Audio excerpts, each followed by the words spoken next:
Good morning, children. Welcome to today's class. As in the previous week, I already introduced this chapter, Central Government, Chapter 4 of Civics. And in this chapter, I taught you that in our country there is two types of government, central government as well, state government. And along with it, there is a government which looks after many matters like postal, banking, railway service, etc. And it used to maintain law and order of the country as well. And this government is called central government. In that row only I taught you that parliament for the entire country, that is Lok Sabha and Rajya Sabha, it used to prepare the law and president's signature is compulsory. President and both the houses commonly called as parliament.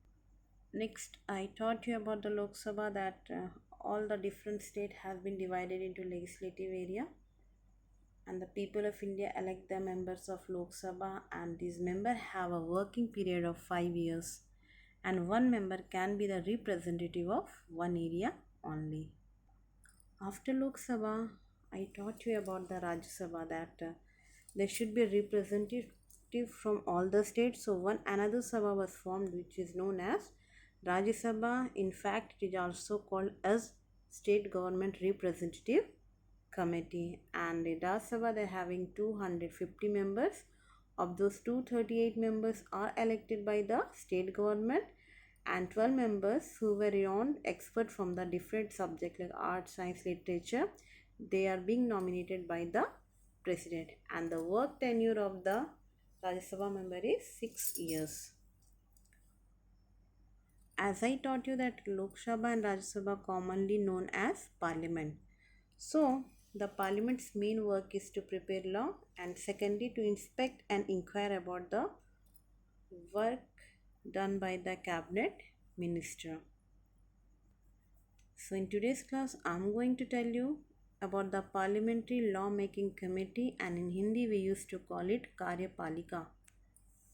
The laws which are made in the parliament, it's responsibility to enact this law of parliamentary working committee. So whatever law they used to make in parliament, the Karyapalika have to enact, and it is a very important governing body.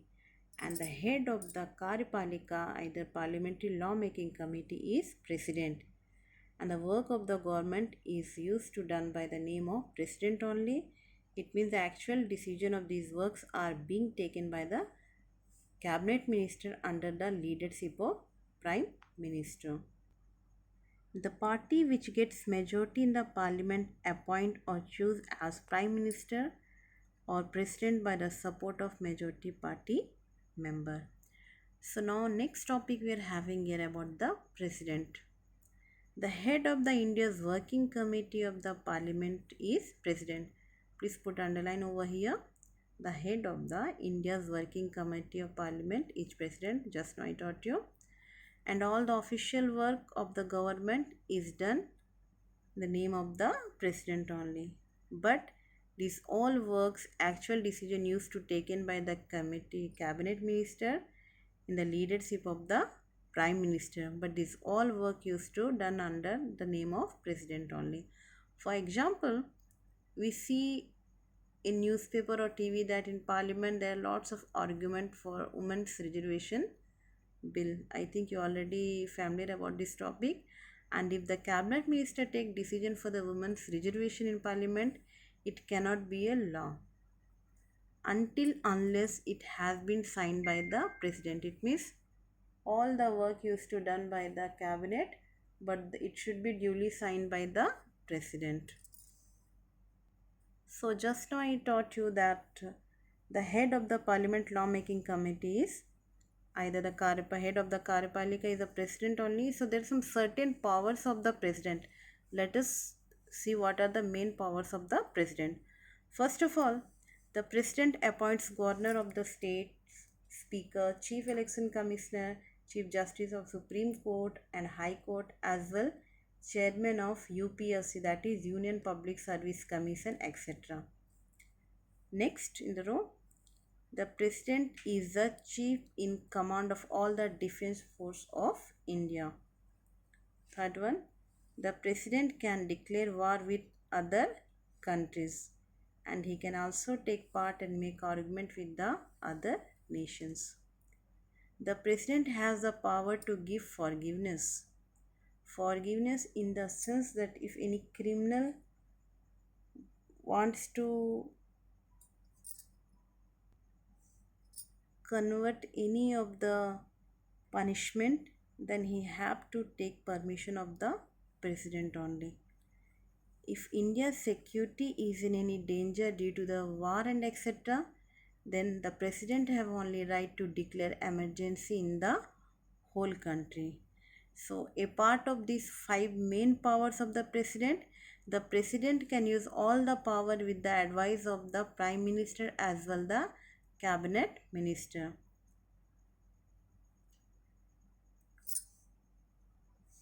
If the law which was made by Parliament Working Committee Vyavasthapika is not obeyed or breaking the rules, then that work is done by the government, the third main important governing body, that is the judiciary system.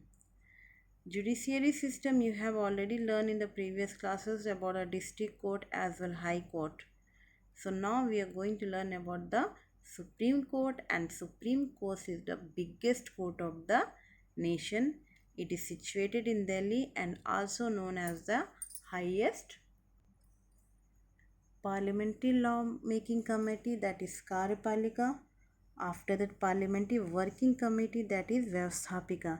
If the parliamentary law making committee, after that parliamentary working committee, that is Vyavasthapika, if it is not going to obey or breaking the rule, so during that time, in that condition, the judiciary system of the government, they can give the punishment. So the third and the main committee of the parliament, that is the judiciary system. So in that I told you just now about the high court and the supreme court. So now I am going to tell you about the right and powers of the supreme court, the highest court. There are three types of rights of highest court. First one, preliminary right. The following cases can be heard in Supreme Court. First one, the case which are between central government and the state government. Next, the controversial cases between the two or more states. It means between the two states, either from the state government and the central government. Such type of case is going to heard in the highest court. After it, cases like which in the fundamental rights of the citizens are violated, such type of case has been heard in the Supreme Court. Next, right to appeal. This court has a right to appeal against the decision given by the High Court. If suppose we are going to file any case in the High Court and we are not at all satisfied with the decision given by the High Court, then in that condition we can appeal in the Supreme Court. The cases matter which comes within the like constitutional, civil and the criminal matters. Last but not the least, that is a right to consult.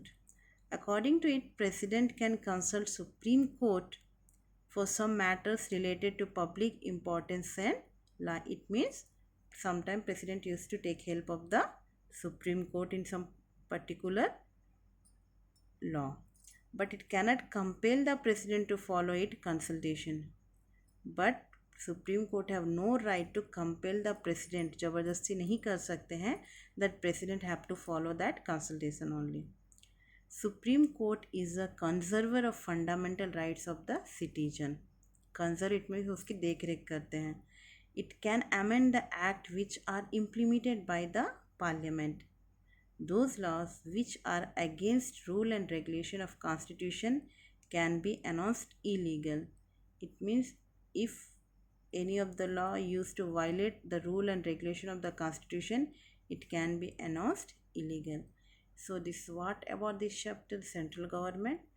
Notes of this chapter you will be getting tomorrow as PDF in the same app. So tomorrow you are not at all going to get any video. You have to go through the assignment section of this app.